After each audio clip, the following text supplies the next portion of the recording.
क्या आपका भी गला बार बार खराब हो रहा है या खांसी आपका पीछा नहीं छोड़ रही है? तो आज जान लीजिए एक देसी तरीका तो तुरंत आराम देगा।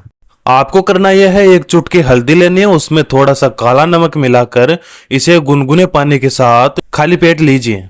ये उपाय गले की सूजन, खराश और सूखी खांसी तीनों में राहत देगा, साथ ही आपकी इम्यूनिटी को भी स्ट्रोंग बनाएगा। अगर ये देसी तरीका आपको अच्छा लगा तो वीडियो को लाइक करें और शेयर करें उन दोस्तों को जिनको बार बार खांसी होती रहती है।